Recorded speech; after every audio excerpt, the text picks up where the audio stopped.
Hey, what is up, you sexy beast? GhostSickness, Tristan here, and I'm going to be bringing you Would You Rather, a series that I do almost every week, but I do it either way, guys. I'm going to get right into it. So, would you rather know when you will die or how you will die? I would much rather know how I will die instead of when I will die, due to the fact that, it kind of provides closure. So it's not like you're like setting a date and you're like, oh shit, today's going to be the day, I better say goodbye to everyone. But you can just kind of be like, well, okay, well, I'm not going to die by this, I'm not going to die by that, I'm not going to die by this or that. And so, if shit happens in life, you'll know that it's not going to kill you until the thing that does actually kills you. And so I think that's a lot more interesting, and it would be kind of interesting to get into that situation and, be in a line of traffic and you're like, oh shit, I'm gonna die this way. Anyway, so that would be much better than knowing like, oh god, tomorrow's the day, man.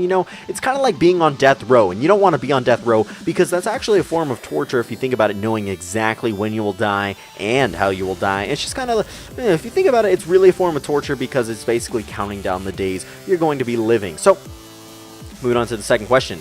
Arm yourself with the most powerful Nerf guns or super soakers. Definitely Nerf guns. I grew up with them as a kid. Didn't really, wasn't really a super soaker kind of guy. I mean, only in the bedroom. But either way, basically outside we would play with them and inside we'd play with them. And super soakers you can't really play with inside. So there's your second problem, as well as the fact that I used to put thumbtacks in the end of the Nerf guns. I don't know if you guys have ever done this. You put thumbtacks in the end of the Nerf guns and they stick into walls and shit. It's really, really cool, but do not shoot them at people because they'll probably bleed and you'll probably get in trouble. But either way, we're not going to talk about that. So, would you rather kill someone you hate and get caught, or kill someone you love and never get caught? I tried to think of an interesting way to, be like, that you love someone and you never get caught, but kind of my methodical, kind of, sadistic side. But then again, kill someone you hate and get caught, well, that's no fucking fun in prison.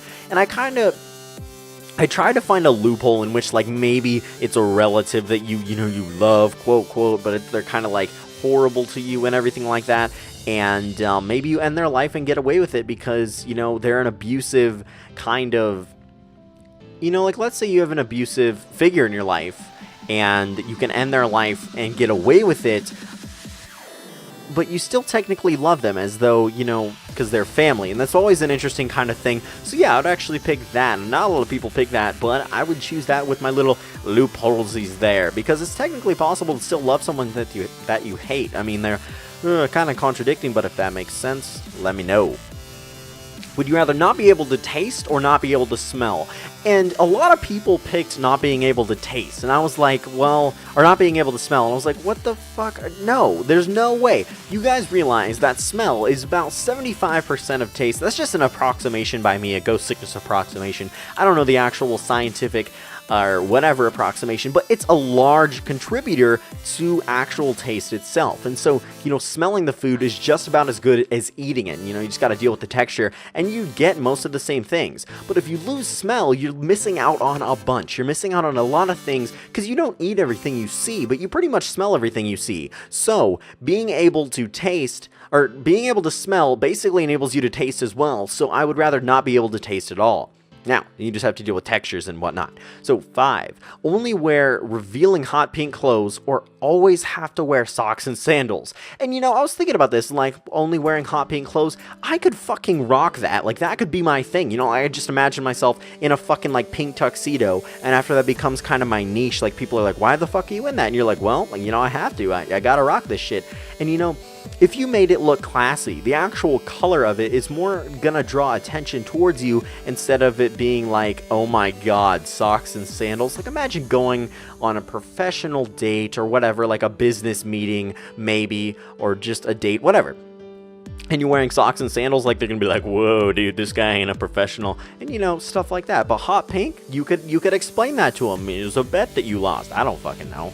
Would you rather have a slight lisp or slight cockeye? And I figured having a slight lisp but speaking confidently would be perfectly fine, and no one would be the wiser, and no one would really give a fuck. However, a slight cockeye causes people to judge you who actually know you, or who have just seen you. But having a lisp is like only the people you actually interact with will know, and only they can kind of decide to judge you or whatever you want.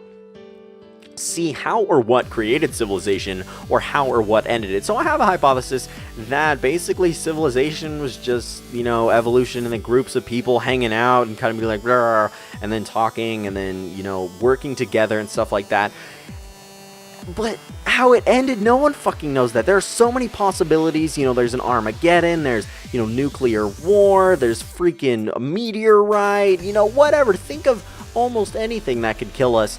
A solar flare, maybe the sun explodes, I don't know, just a lot of stuff. And, you know, that would be a lot more interesting to me than, you know, seeing people get in groups and being like, oh, whoa, hunt and then kill and then fucking, you know, start making buildings and shit. Like, that's, it's not as interesting. I can watch that on the History Channel, which now covers things that aren't really historical. But either way, would you rather be blind or be dumb? And I was thinking about this, I'm like, I don't know what it's like. I don't know what either of them are like.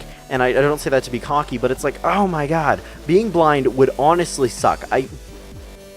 The interesting thing, though, is being blind but intelligent would not, I don't know, if you were born blind. Okay, let's say you're born both of these things, I imagine. If you're born blind, then maybe not. Maybe I'd choose that one, because you don't have to, you know, you wouldn't know what you're missing out on, basically.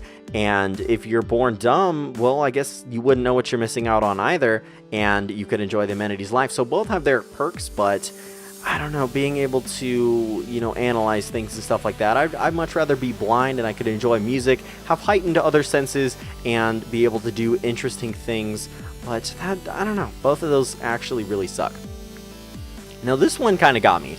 Kill 5 innocent children yourself and end the Middle East bloodshed for 25 years, or have ongoing wars, terrorism, and fighting in the Middle East. Now, the thing about this question that bothers me is the ignorance side of it. Because, you know, we can all simply ignore the fact that this is going on in the Middle East and be like, it's not here, it's not happening, whatever.